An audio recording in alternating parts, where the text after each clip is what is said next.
Welcome to Digital Lodge number 1. For centuries, Freemasonry and Christianity have shared a complex, sometimes tense, and often fascinating relationship. From the upheaval of the Protestant Reformation in 16th century Europe to the secretive lodges of the Enlightenment, and from the political scandals of early America to modern debates fueled by misinformation online, the story is about faith, morality, secrecy, and the ways humans navigate both. In this video, we'll explore how Freemasonry emerged as a bridge across divided Christian traditions, how it came under scrutiny from the Catholic Church and Protestant critics, and how these dynamics have shaped the perceptions of the fraternity for generations. Whether you're a Mason, a Christian, or simply curious about history, join us as we uncover the surprising connections, conflicts, and enduring debates between Freemasonry and Christianity. But first, don't forget to hit subscribe. In the 1500s, Europe was shaken by the Protestant Reformation, a movement that challenged the authority of the Catholic Church and permanently reshaped Christianity. Reformers such as Martin Luther and John Calvin argued for sola scriptura, the idea that the Bible alone, not popes, councils, or church tradition, was the final authority for Christian faith and practice. This was a radical shift. For the first time, ordinary believers were encouraged to read and interpret scripture for themselves. While this energized personal faith, it also fractured Western Christianity. Competing interpretations led to the rise of multiple denominations: Catholics, Anglicans, Lutherans, Presbyterians, and others, each convinced it possessed the clearest understanding of God's truth. These differences were not merely theological, they carried deep political and social consequences. Nowhere was this more intense than in Protestant England, where religious allegiance could determine loyalty to the crown, social standing, and even survival. The Reformation created a world divided by belief, suspicion, and rivalry, setting the stage for new forms of religious cooperation, conflict, and secrecy in the centuries that followed. In the decades after the Reformation, as Europe remained fractured by religious rivalry, a new kind of fraternity quietly took shape. Early speculative Freemasonry emerged in the late 1600s and early 1700s, evolving from medieval stonemasons' guilds into a symbolic brotherhood focused more on building moral character than cathedrals. At a time when Catholics and Protestants often viewed one another as enemies, Masonic lodges offered something unusual: a neutral space where men from different Christian traditions could meet in peace. Membership required belief in God and respect for Scripture, but lodges deliberately avoided theological debates that had fueled generations of bloodshed. Instead, discussions centered on ethics, virtue, self-improvement, and the idea that moral truth could unite where doctrine divided. This approach was quietly revolutionary. Much of Europe still operated as confessional states, where the Catholic Church was tightly bound to government, education, and social order, legitimizing rulers and enforcing religious conformity. Freemasonry, by contrast, met privately, operated independently of church and state authority, and welcomed men of various denominations without consulting official doctrine. In a world built on religious control and hierarchy, a fraternity that crossed confessional lines and kept its discussions behind closed doors was bound to raise eyebrows and soon serious alarm. As Freemasonry spread beyond Protestant England and into continental Europe, tensions with the Catholic Church quickly escalated. In Catholic strongholds, the Church was not only a spiritual authority, but a political power deeply intertwined with monarchies and civil law. Freemasonry's embrace of Enlightenment ideas, freedom of conscience, moral autonomy, fraternal equality, and limits on absolute monarchy struck at the heart of this church-state alliance. Even though lodges required belief in God, their refusal to submit to ecclesiastical oversight and their habit of meeting in private made them appear suspicious, even subversive. Secrecy suggested hidden loyalties, tolerance suggested relativism, independence suggested rebellion. These fears soon turned into action. In Florence, the Inquisition investigated and condemned a Masonic lodge founded by the English Duke of Dorset, signaling that Freemasonry was no longer viewed as a harmless fraternity but as a potential threat to religious and political order. Across Europe,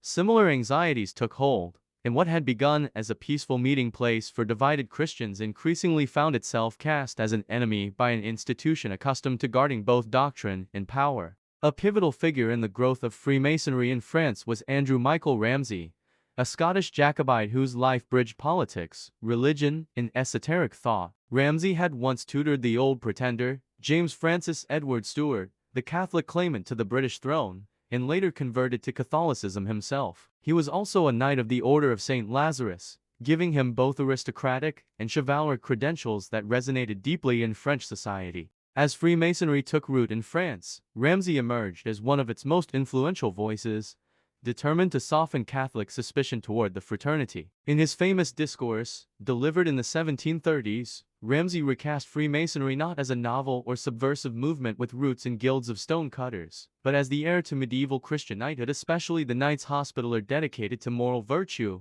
charity, peace, and the unity of humanity. He argued that Freemasonry's true purpose was not political rebellion or religious dissent, but the cultivation of ethical men committed to serving God and society. This vision of Freemasonry, created by Ramsay, profoundly shaped continental Freemasonry and cemented the enduring link between Masonic ritual, chivalric symbolism, and the Christian moral imagination. Ramsay went as far as to send his celebrated discourse to Cardinal André Hercule de Fleury, hoping to present Freemasonry as a force for virtue and peace. However, his advocacy for independent moral judgment and transnational fraternity alarmed Fleury, who perceived the movement as politically subversive, ultimately branding Freemasons as traitors and banning their assemblies in France. It was only a matter of time before Rome responded. In April 1738, Pope Clement XII issued the papal bull In Eminenti Apostolatus Specula, marking the Catholic Church's first formal ban on Freemasonry. Notably, the document did not accuse Freemasons of heresy,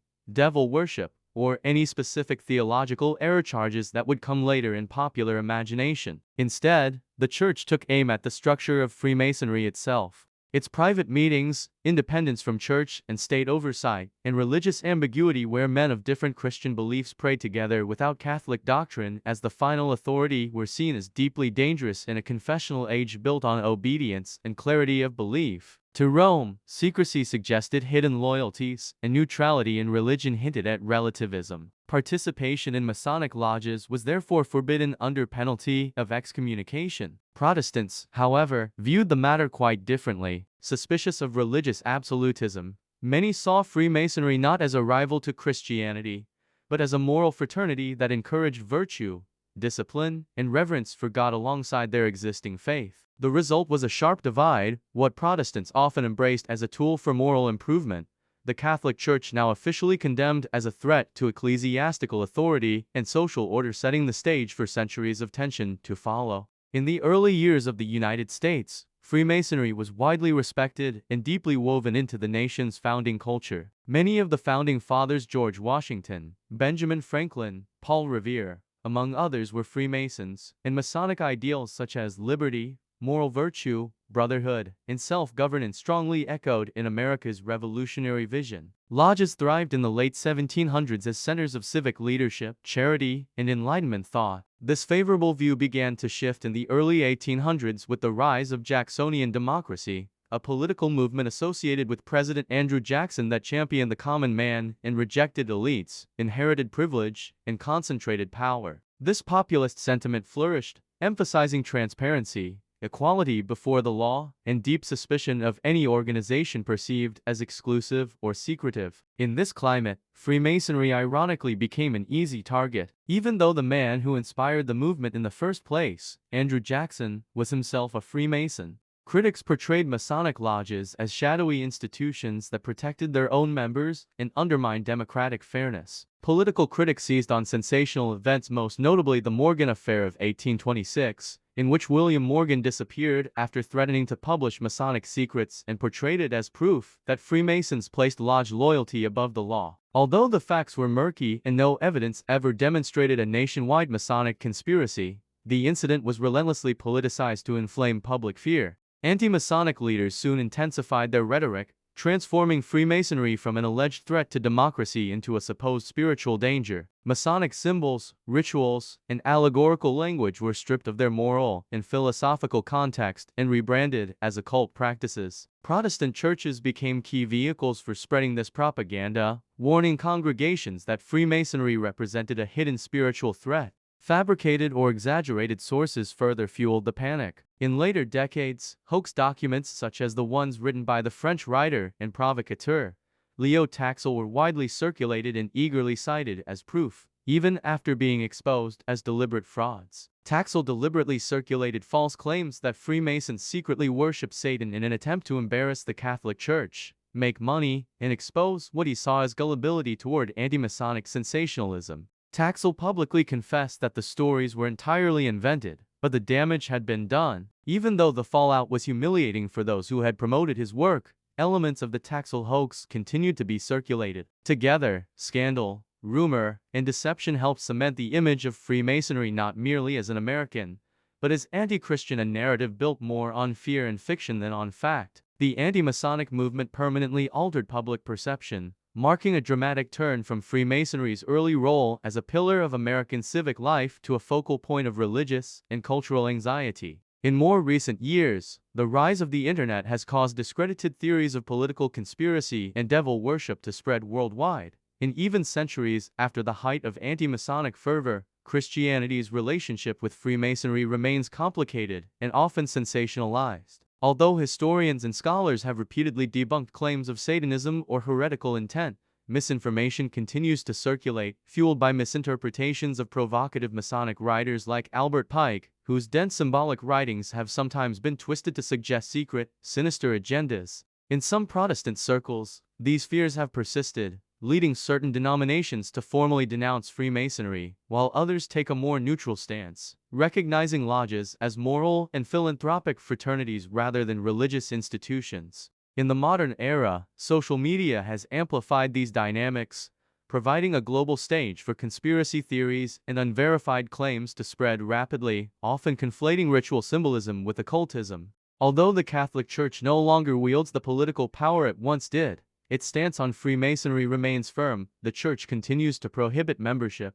primarily because it perceives Freemasonry as promoting religious relativism, the idea that all faiths are equally valid. From Rome's perspective, the Masonic practice of placing men of different religions on equal footing seems to downplay the importance of doctrinal truth. Freemasons, however, strongly reject the notion of relativism. Lodges do not claim that all religions are the same or attempt to define theological truth. Rather, they promote religious tolerance, the idea that individuals can respect and collaborate with one another while remaining fully committed to their own beliefs. Freemasonry leaves matters of faith to the conscience of the individual, and it does not seek to replace or supplant religion. The ongoing prohibition, then, is less about secrecy, ritual, or alleged conspiracies than about a fundamental difference in perspective. The Church interprets Masonic neutrality as a threat to absolute doctrinal authority, while Freemasons see it as mutual respect and harmony among believers. Despite centuries of controversy, many Christians, including both Protestants and Catholics, continue to join Masonic lodges, finding that the fraternity's focus on ethics, charity, and personal growth complements rather than contradicts their religious convictions. For these members, Masonry offers a space to develop virtues such as honesty, compassion, and civic responsibility while engaging in charitable works and community service activities entirely compatible with Christian teachings. At the same time, the shadow of historical mistrust lingers. Some churches and believers remain wary, citing past bans, misrepresentations, or the symbolic and allegorical nature of Masonic rituals as reasons for caution. The result is a complex tapestry, a landscape of suspicion, skepticism, and admiration all woven together. It demonstrates that while the legacy of mistrust is never entirely erased, the enduring appeal of Freemasonry, its vision of ethical living, moral responsibility, and respectful community continues to attract individuals who see it as a complement, rather than a contradiction, to their Christian faith. Thank you for joining us. Please don't forget to subscribe for more content on Freemasonry.